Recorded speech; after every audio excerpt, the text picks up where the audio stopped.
Hi everybody, thank you for joining me on my station, my new YouTube channel, Tattoo Tellers. Tattoo Tellers? Probably thinking, what is that all about? I'll tell you. I have always been fascinated with people and their tattoos. Everywhere I would go, I would ask them what their tattoo means, when they got it, why they got it, when they did, and any other question that would come to mind. Most people would tell me everything. It's amazing. So I thought, well, maybe this will make a good YouTube channel. So that's what I'm starting to do. And I'm figuring that maybe when people realize that people have sorrows and joys and have times that are tough, we all have gone through things like that. And maybe that will bring us closer together, and maybe that will make us kinder to each other. So stop, enjoy, and let me know if you have any comments and any suggestions. I would love to hear. Thank you so much for joining. Enjoy. Bye.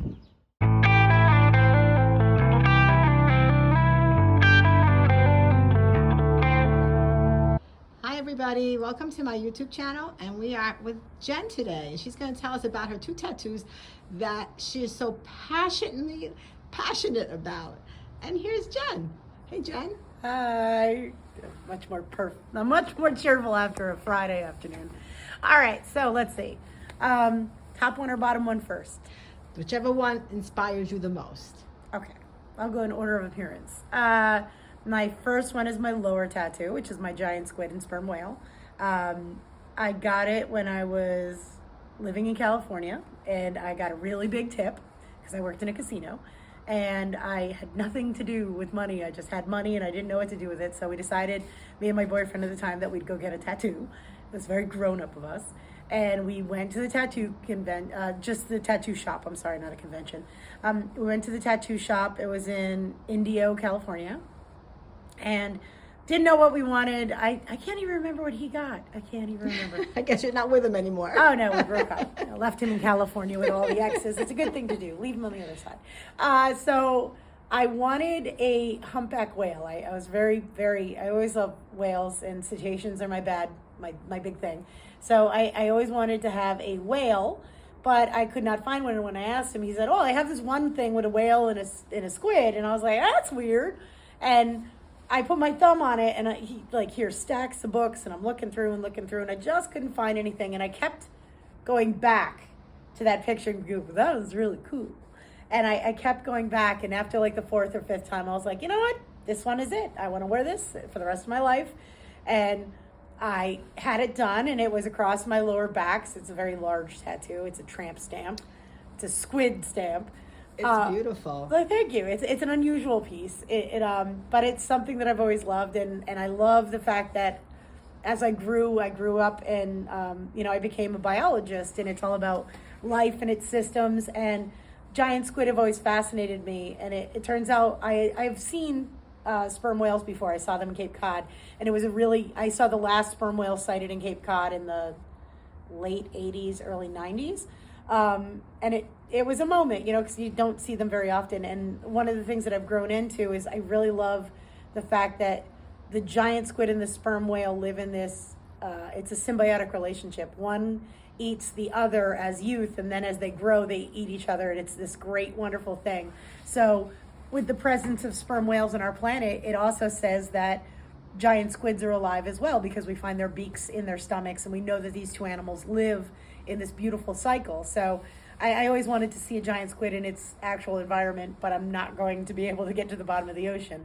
But I've always loved them, and I have a tattoo that shows them, and it's always a fun one, because if I ever meet anybody with a tattoo of an octopus or a squid, I'm always like, oh my God, have you seen mine? So we immediately have a bonding moment. I love it. I do too. I have yet to meet somebody who has the same tattoo as me. I've seen people with octopuses and giant squid and krakens occasionally, but nobody's ever had one that has the sperm whale and the giant squid in Mortal Kombat. So that makes me a little weird, but I like it. No, not at all. Not at all. It's a different tattoo, and it's beautiful. I definitely love it. It makes me happy, and even though it's on my back and I don't get to see it very often, I always get a kick out of the fact when people see it, and they're like, what's your tattoos? And I'm like, a giant squid and a sperm whale in Mortal Kombat. Everything's fine. And then my top one is the one that I got when me and my best friend at the time, she was down in Myrtle Beach and I went down to visit her, and we decided that we were going to get matching tattoos. Can I just swing around and just look at it real quick? And I'm going to pull down this shirt. So in our, Here, hold on. Oh, there we go. In our interest in finding something that we had in common, we both realized very quickly that we have nothing in common. I tend to have friends who have very different everythings than me, and she was very into flowers and kitsch and just lovely things, and I am the opposite of that. So we were going to try to find something that we had in common, and all we could think of was she wanted to get a bird sipping out of a hibiscus, and I think she was like, well, maybe you can get a skull and we'll draw the bird sipping the brains out of the hibiscus, or, you know, the bird drinking the brains out of a skull. And I was like, that's just not me. It's not something that I'm interested in. So when we went, she ended up getting the bird sipping out of a hibiscus, and I got my flaming brains octopus, because she saw it and she was like, oh, look, octopus is like you. And I'm like, yay. So I chose it, and it's graphic, but I kind of like the fact that I have a whole back of squids and octopi, and I find them to be magnificently intelligent creatures, and I love them, and I think they're very odd, and I think that I'm very odd, so I think it fits very well. But you also have a story about that tattoo, don't you? So, yes. So that tattoo I got on a Thursday. And we got it on a Thursday, and then I was leaving that night to come back up to Connecticut. And it was exhausting, and hijinks ensued. It took me like 12 hours to get home.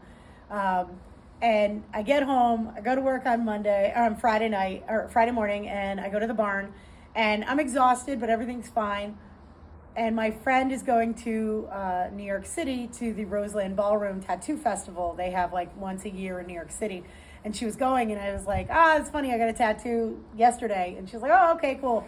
And then she calls me up really upset because the guy she was supposed to go with called her a very jerky name and was insulting to her. And she called me up sobbing at like 5 o'clock on a Friday night. Keep in mind, I had not slept. I worked at the barn.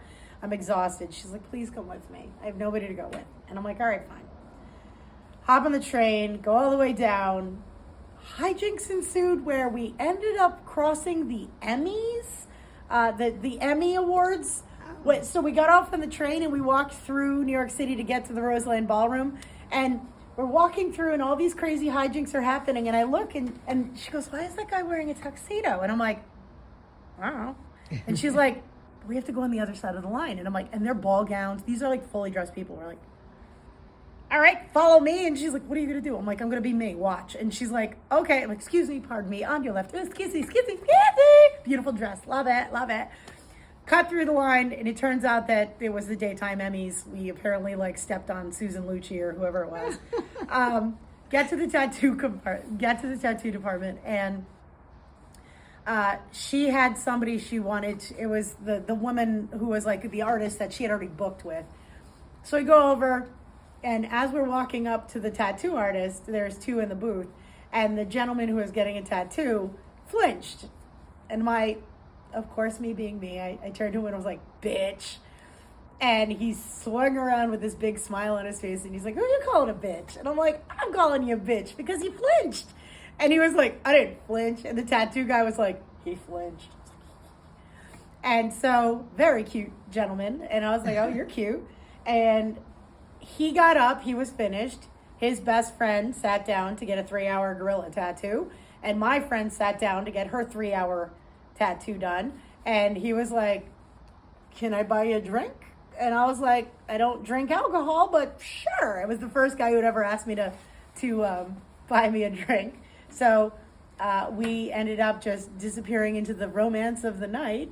And by the time they were done, we were already hitting it off, and I ended up taking him home and marrying him. So it's such a cool story. Yeah, so he was getting his first tattoo when I met him, and then that's how we met. My mother-in-law just loves telling a story about how they met at a tattoo convention in Roseland Ballroom. Oh, so cool. But yeah, we've been together for 20 years, and 22 years, and we've been married for almost 20. And He got his first tattoo when he met me, which is the dragon that he has on one arm. And then he loved samurai stories. So he has a tattoo of a samurai reaching. It's from this samurai thing called Lone Wolf and Cub. But he was going to have our daughter tattooed onto it, so she's part of his tattoo. But now we have two daughters. So his next tattoo, he's not sure what, but he was like, it'll be a reflection of our family and something like that. I'm like, all right. That's cool. Yeah. So me and the husband met at a tattoo convention the day after I got a tattoo. So I got a tattoo in South Carolina, and then within 24 hours, I ended up meeting my husband, and he was getting a tattoo. So ink is very tied into our history because we met at a tattoo convention. Such great memories. We've always said we're going to go back, but it was like we just haven't gotten a chance to go back. And well, that's okay. You will one day. Just make it a priority, and you'll get there. well, I'm sure. It's like, and it's like I don't mind. I do like the idea of getting more tattoos, but I'm selective. I figure, I want to like it, and my tattoos are both on my back, so I don't have to stare at them all the time. But if I have anything visual on my body, like the next one I always thought about was getting a little jack-o'-lantern, just a little jack-o'-lantern face, just the little triangles and a little thing. But I don't know where I'd get it because I like the idea of having a little piece of that on me, but I don't want to have too many tattoos. I just want to have the amount that's perfect for my body. And you'll figure that part out. Figure that out. I really want to thank you for spending time with me. But before I go, do you have any words of wisdom that you can tell my viewers, or anything that you live by, or some quote maybe that inspires you that you can share with us? Are you specifically talking about tattoos? No, not necessarily. Just your life in general. Anything that you can let my readers know. Like for me, your story tells me what I believe, that everything happens for a reason. And your friend took you for a reason for you, so you can meet your husband. The universe aligned for me to meet with him. Yes. I'm always I'm a science teacher. Stay curious. If you're curious about everything, you'll never be bored. I like and you that. can always find new things to excite you. And, be blown away by the fact that the sun is just a fiery ball in the middle of a universe that's, just a solar system, and yet here we are. And, be kind to each other. I always tell my students we're all related. Every bit of us is related, and we all belong on this blue marble. And if we treated each other nicer and talked about what we have in common, it would be a lot less of a hostile place, because we always point out what's different, and yet it's the stupidest stuff. We have so much more in common. And be nice, hug a tree, go outside, be in the sun, take sun baths. That's what I'm trying to do. Show people that people have things in common, even by their stories that they're going to be telling me.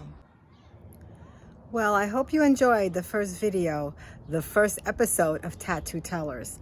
I want to thank Jenn for being so honest and having a great personality and being able to express herself the way she did. She's a fabulous person. I see her almost every day, and she is willing to be my first video, my first introduction, my first interview, and that goes with what we were saying. We give a little bit and be kind to others, and you never know. You can pass it on, and the world might be a better place. Thank you for joining. Please like and subscribe, and look forward to our next video. Bye.